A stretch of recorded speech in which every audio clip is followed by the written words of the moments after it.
Vinyl record sales began declining in the late 1980s with the rise of CDs. But, for the past several years, vinyl has made a comeback. According to an article from the New York Times, 17 million vinyl records were sold in the United States for the first 6 months of 2021, making it the music industry's most popular and highest-grossing physical format. All those articles, they've been coming out for years, and it's not surprising. We see it every day, and sales certainly exploded over the pandemic. Dan Drinkard is the owner of Seasick Records in Avondale. He said he foresaw the public's renewed interest in vinyl collecting, and that has been the company's focus ever since the store's opening in 2013. The artwork is bigger, and it's just the sound is different from any other format, and I think that's kind of what draws people to it.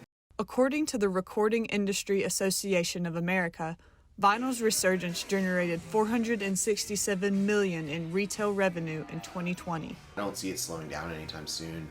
If people want to collect a physical format, I think vinyl is the best way to do that.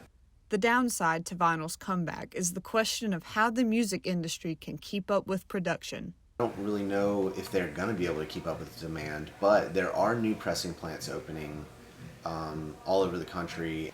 Having a physical format, especially like vinyl, kind of preserves that history. And, there's records that we come across from, 60, 70 years ago that are still in great condition and can be played. And there's nothing better than that, really.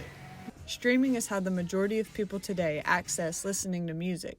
Drinkard explained why it is better to have a physical copy of a music artist's work.